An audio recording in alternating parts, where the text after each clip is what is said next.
The David Pakman Show at davidpakman.com. It's the bonus show. I'm here. Dave's here. It's a wonderful time.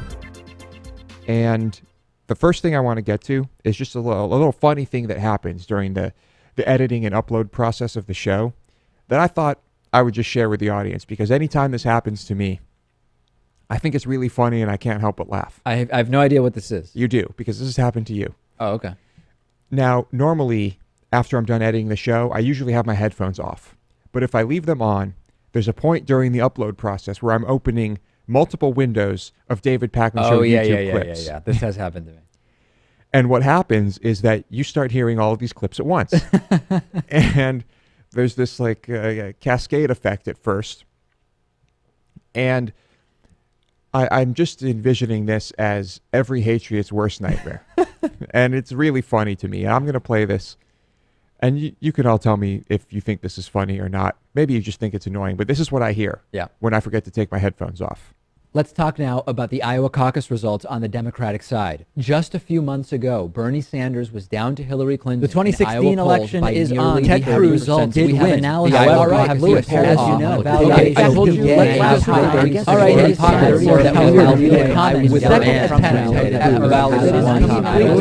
No. That is the best. That is really funny. Yeah, I like that. That you can prevent. This is when you're doing YouTube cards, right? Is that my guess? You know that when you open the first one, if you turn down the volume slider in that window, all subsequent ones will also be muted. Little trick. But I normally have my headphones off at that point anyway, so it doesn't matter. Right. Okay. Anyway, I think that's hilarious. Oh, Every time gets me. It's a real knee slapper. A picture from a celebrated photographer. Right. Of an Irish potato. I guess that's the subspecies, Dave. It's not a Yukon Gold or a russet or a purple potato. It's an Irish potato. Or maybe that's just a potato from Ireland. Whatever. This potato still has dirt on it. Okay. Just a black background. It almost looks like a celestial body of some sort. When I first saw the picture, I thought it was an asteroid. You did? Yeah. Okay, yeah. Well, yeah, it's kind of, I can see that, especially from a distance. It is, in fact, a potato. Kevin Abash, 46 years old, has confirmed that he sold the photograph of this organic potato to an unnamed European businessman for how much, Dave? A whopping €1 million. Now, what I don't get is, did he sell the rights to the photograph or literally one print? I believe the print. That's what I always just am confused about with selling of pictures, because you can just print another. Well, I mean, at this point, you could. I mean, let's just say this picture was taken on film. Yeah. The photographer has the negative. The photographer makes a print of the photo, destroys the film, and the sale happens. Okay, well, and there are no pictures of it online anywhere, anything like that. Then it would be truly original. Yeah. I don't know really what the case is with this, and if it's a print, if it's one of only print, if it's how you can determine it's the only print. I don't know. But it sold for €1 million, which to me, I don't think there's anything special about this picture. I think anyone who knows what they're doing with an SLR could duplicate this. And I understand that it is considered art from someone who is well known, and that is whatever. I guess typically his portraits are commissioned for at least £200,000. Right. And so that's that. Some people are saying this is everything that's wrong with the world. This $1 million could go to charity. Who needs a picture of a potato? Okay. My thing is playing a video here. All right. I did not click play, for sure. Do you agree with that, or do you think it's fucking playing again? What a piece of crap. Do you have a problem with this? I have a huge problem with it. You do? Oh, yeah. Well, why? I mean, no, I don't have a problem. No, I guess, who am I to have a problem with this? Do you just think that it's obnoxious and unnecessary for this type of thing to be happening? Of course. Yeah, absolutely. I mean, from yes. the point of view of the businessman, this is probably an investment. If this guy is as well known as he seems to be, That's true. this will appreciate. It is a fantastic picture of a potato. I mean, I have to admit, it's very, very good. As far as pictures of potatoes go, I guess it's okay. But I prefer pictures of, say, multiple potatoes, and perhaps with a nicer background. You can get some depth of field going on. What are your preferred potatoes at this point? I kind of like the Yukon Golds. I think that's my go-to potato. That's my go-to. Yeah, I mean those super white potatoes, like I guess it's the russet, and there's one other super white potato that's often like the baked potato. Yeah. I'm not that into those. Right. I don't know. I'm more into Yukon Gold. Fingerling potatoes I really like. Oh, how could you go wrong with fingerling potatoes? Absolutely. And I really do like those purple potatoes. Now the potato is a very interesting piece of produce. Historically, the potato it's really incredible. Oh yeah. Well, what has happened with potatoes? The most incredible thing thus far is this photograph. Yeah. So there it is. I think we've hit the apex. Yeah. The pinnacle, if you will, of potato art. Of potato pandemonium. Okay, let's do another food story here. This company in Memphis, I'm guessing it's in Memphis. I didn't know anything was in Memphis. I've been there. Didn't seem to be much happening. But there is some great food in Memphis. Oh, yeah. I don't know if I would put this in the great food category, but it's in the food category. It's food, yeah. It's food. It's a test tube meatball. And the company is called Memphis Meats. Anyway, they have been developing meat in test tubes. It's quite a process right now, and it's at the moment, this article says that as of right now, the cost per pound to produce this is $18,000. Right, which is a little high. I'm going to guess that includes all of the research and development thus far. Maybe not. Maybe it would be a lot more in that case. Anyway, for this to become more mainstream, we are clearly going to need to reduce the cost. Yeah. But we've talked about that before with these laboratory-grown meats. Yes.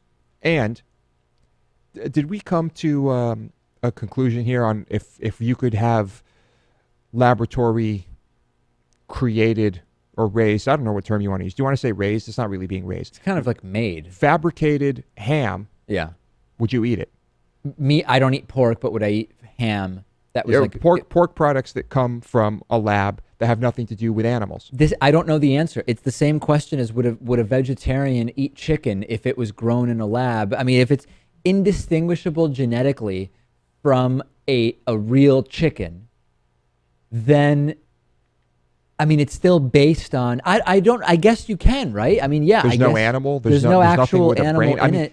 If you're just grossed out by meat, you're not going to like this. Yeah. But if your problem is the treatment of animals, the conditions of slaughterhouses, the filthiness of it all, I mean, why wouldn't you? I was reading about Health this reasons, entire thing, and part of the issue I guess they're going to have is like a psychological factor that some people don't like the idea of eating animals, but some people would be weirded out by having something placed in front of them that looks like the chicken breast they've been eating their entire life, but it was sort of built from the ground up in a test tube, and that could also turn people off, you know? Yeah. I mean, imagine if you could really fine-tune this, make it a lot cheaper, have it be automated. Right. And create, let's say, a fillet indistinguishable from the finest fillets produced on Earth right now. Right. That would be amazing. That would be incredible. That would be great if you don't need to pay $200 for that piece of meat. See, I think that because of the market, it would only be marginally cheaper. Like even if they can get the actual costs of this way, way down, I bet they would still say, okay, listen, this is a $150 steak at like a top steakhouse. This costs us at $5 to make in a lab. But if people are used to paying $150, we'll offer it for $95, and it'll seem like a deal, but it's still kind of a ripoff. It's still a $95 steak. Yeah, that's true. So the FDA will most likely review this meat before the USDA, Food and Safety Inspection Service, begins their process of regulating the product. And I'm not sure what's going to happen there because we know the power of agriculture We know the power of the big factory farms. Yeah. We know what they can do. We'll see if they can quash this. I hope not. If they were smart, they would invest their money in this. Right. And you could create probably way more jobs, and ultimately it would probably be much more profitable. Maybe. All right. Obama, we talked about Obama requesting money to fight heroin addiction a few months ago, maybe. It was a pretty small amount of money. Now he's asking for $1.1 billion in addition to whatever it was before, $400 million or so. Maybe someone told him that this problem is bigger than they thought. Right. The vast majority of this funding would be given to states to expand access to medication and treatment for people using opioids in harmful ways. And the rest would fund treatment providers and be used to research how effective current treatment programs are. I think this is a good thing. Yeah, this is necessary. I mean, here in Massachusetts, the opiate addiction problem is really, really getting bad. I mean, Lewis, you know, when you walk around near our studio, we're near a number of different opioid treatment centers and methadone clinics, et cetera. And it's bad. It's really, really getting bad. Yeah. We walked by someone, I don't know if you were there, but someone just lying down on the road. No, you told me about that, yeah. Yeah, just so blasted out of his mind, clearly on heroin, that he was just had to stop and lie down in the middle of the sidewalk. And I walk by people that are just out of their mind, high all the time on this stuff, and it's sad. So some people might say that this is an obscene amount of money being thrown at this. I mean, how much is the problem costing? You know? Yeah, how much is the problem costing? Think about the long term here, and I'm pretty sure that we have individual aircraft. Yeah. In the military, an individual aircraft could cost this much. I mean, I know specifically of some that are hundreds of millions. Are there billion-dollar aircraft? You're probably right. I can't think offhand of which one. Well, okay. Let's certainly the gigantic aircraft carriers and nuclear submarines are going to cost way more than this. Yeah. But I mean, if you think about the super high-end jets, the stealth fighters, the maybe some spy planes. Maybe we could go with one fewer and fund Obama's entire request for heroin addiction. Mm-hmm. Yeah. Seems reasonable. I'd say so. Okay. Anything to add? That's it. The David Pakman Show at davidpakman.com.